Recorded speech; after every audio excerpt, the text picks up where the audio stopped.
You know what? On my journey, what I come to realize is you always have to do what works for you. It's like you leave one box in the words of neo knowledge. You leave one box and sort of go into another one.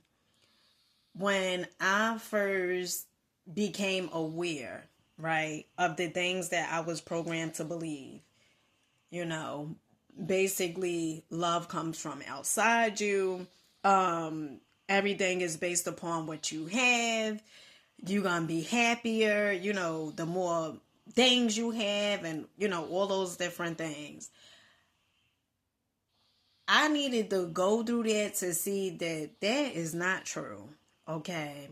And in the Bible, I quote this, and I maybe it'd be messed up, but in the Bible it says, "Seek the kingdom first," right? But I think growing up, most of us are taught that whatever it is that we desire, or whatever it is that we want for our lives, it has to come from outside us. So if we want love, right, we're not, in some cases, we're not taught that love comes from within, right? That love is about you respecting yourself. Love is about you accepting yourself. Love is, no, it's so funny because we say, "Oh well, I love you unconditionally," but oftentimes it's conditions placed on love. And you go through all these different things in life, and you going through them, and perhaps something you listen to, it click something off, like something went off, like a light bulb went off, in your mind, where so you said, I've been feeling this way all my life. For me, one of the ways that I felt was, I knew I did not come here to work and pay bills, and that was it, and then death. I knew, I didn't know exactly what I was here for, but I knew it was not that. Okay. I've been so many things, but shit, not that story. I wasn't so keen on that. And even after I had my, so to speak, metamorphosis, right?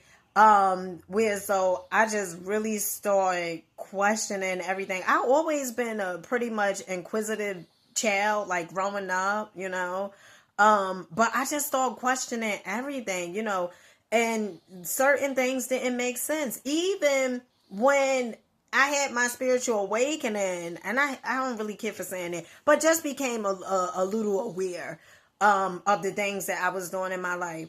Even after that, and you hear some people say the conscious community and woke movement and all this other stuff.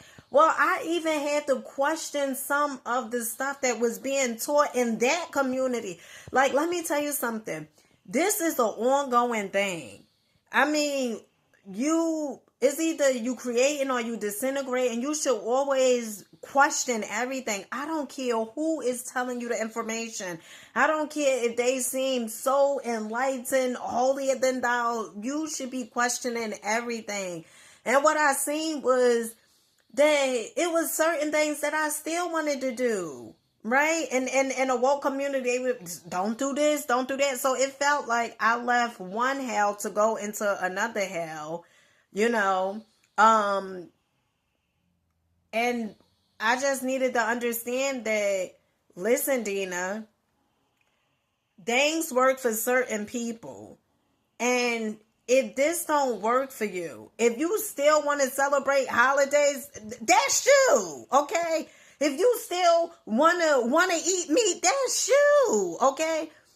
And what I realized was that in one of the books that I absolutely love is Dr. Joseph Murphy, okay, The Power of the Subconscious Mind.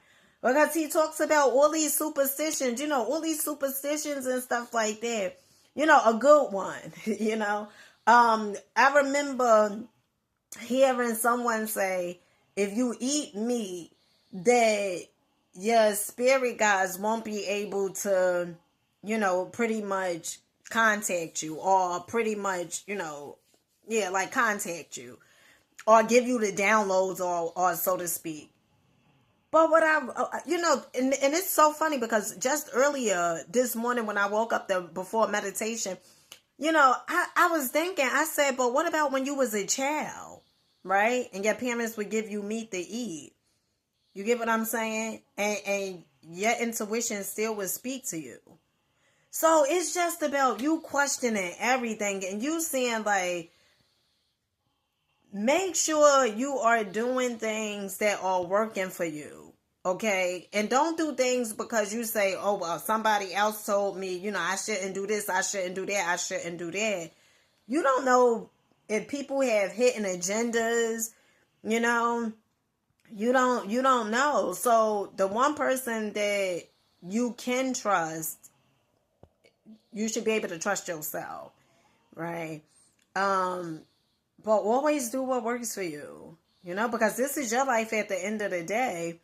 And you don't want to be going through life, not living your life because someone has convinced you that, oh, if you do this, this is wrong. It's no different than religion.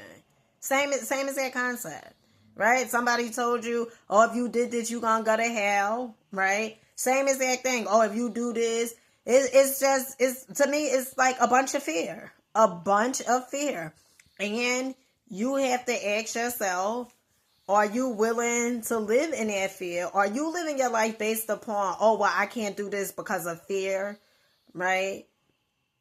If you live in your life, based upon that, then I don't know how much that is going to last, because then you're going to have resentment and all this other stuff. So always do what works for you, child. That's what I'm saying, okay?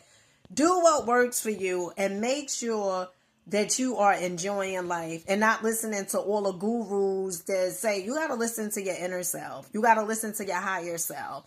Not to all the gurus that saying don't do this, don't do this, don't do this. You don't do this, because you will be back in another damn prison, in another cave, like the book, The Mystic Path to Cosmic Power by Vernon Howard.